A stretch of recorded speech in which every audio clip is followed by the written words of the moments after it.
Well, it's good to be with you this morning or today to answer the question of can the brain learn to change very quickly? Yes. So I'm getting some directions here. Okay. So are we ready? Okay. It's good to be with you today. I want to take a few minutes to answer the question for you is that can the brain change very quickly?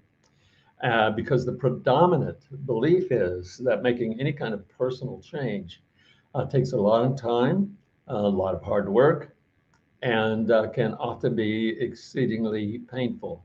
And I'm here to say that that's not necessarily the case. I'm Larry Wells. I'm founder of Future Life Now, and I am a master practitioner and trainer consultant of Neuro-Linguistics programming, and I have been doing this for over 30 years. So let me get to the point. Can you change quickly? And the answer is yes, generally. It's not always the case, but it is predominantly the case. Let me give you some examples in which change happens very, very quickly. Phobias are often, most frequently, created within minutes or even seconds of some experience. I had a client who was had a phobia of what we call granddaddy long legs, who's a spider with a very small body but very long legs. They're totally harmless. She understood they were harmless. She knew that they couldn't create any problems for her and that her fear of them was irrational. And yet, when she went to pick up her grandparents' mail for them in their mailbox, there was a granddaddy longlegs there, and she couldn't even get close to the mailbox because of her fear, and she knew that was irrational. But nonetheless, that was the situation, and she didn't know exactly how that happened, but almost all phobias happen instantaneously. A child is walking along in a park with a parent or a grandparent. They come to a ledge, and the child wants to look over the ledge, and suddenly the parent, grandparent grabs the child by the arm, jerks him away from the edge, and says, "Watch out, you're going to fall." And the child develops in that instance a kind of fear of heights or of falling.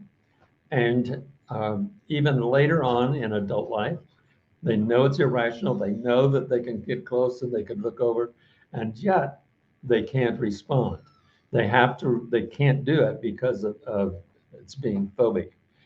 So you can learn very, very quickly those kinds of things. Why isn't it possible to learn the kind of things that you want, the changes that you want to make?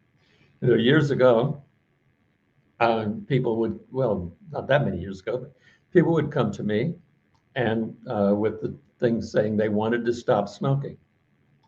Well, my experience of that is that stop smoking is very, very easy. When I was in college, I used to do it 20, 25 times a day. I quit smoking 20 times a day.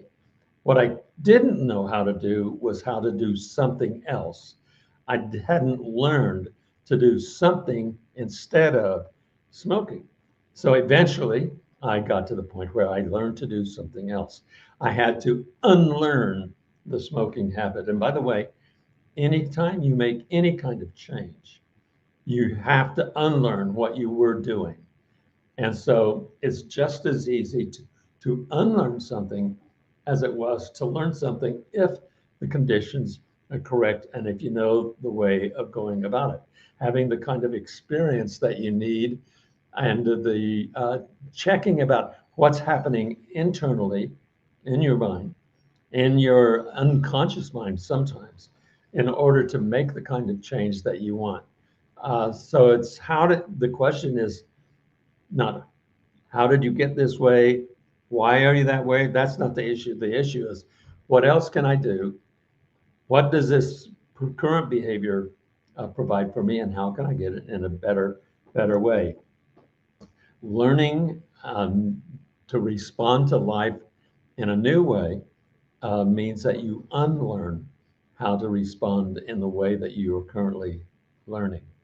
So I've had a client also who had this phobia of elevators, sort of claustrophobic, and they understood people ride elevators all the time.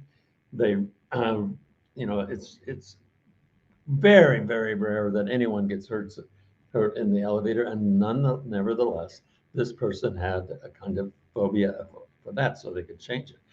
Um, Phobias of flying. People know that the chances of being in a plane wreck are way less than driving a car, and yet people who drive cars every day, all the time, some of them have this phobia of flying. Now, phobia, of course, is not the only thing that you want to change. Sometimes you want to change relationships. You want to change the way you live your life in a particular way. You may want to be able to figure out why it is that you have some goals that you can't reach. All of those kinds of things. And those issues can be dealt with, and you can change them fairly quickly with a little help. Um, the the whole idea is that under the right conditions, that is in the setting, and a setting with someone who can take you through certain processes. The whole idea is to figure out what is happening internally. See, we don't live as cognitively. We often know things that we ought to be doing and we don't, or we can't. And we know things that there are certain things that we shouldn't be doing, but we are. We understand the reasons behind each of those of why we're not able to stop or not able to start.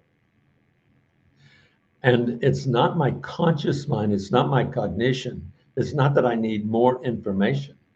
It's that I need to understand what's happening inside me. How is it in my brain that I am maintaining those kind of connections? We're as if we were hardwired. What we do, and then the thing that must be done in order for you to make the kind of changes that you want, is that you have to be able to rewire the brain. And that's what we do with neuro-linguistics programming. I'm doing these presentations over the next few days because I'm starting in January to a program that is called, I want to make sure I get the name exactly right, Retrain the Brain for Success. Become a better guide, explorer, and map maker. Make sure that you're on our mailing list so that you'll get information on this. I want to look at the people who've made comments and questions and see if there are things that I can respond to. I see Kathy has been here, Kathy White, uh, and then Shelley has here. Thinking of David, I see, and nobody's asked any questions. Nobody's posted anything that I need to respond to, but I'm still open to that. Again, sometime in this coming January, we'll be starting this program called Retraining the Brain for Success. But, oh, free. Yeah, there'll be those 3 sessions. They are free. And we will be talking about how to retrain our brain for the kind of success.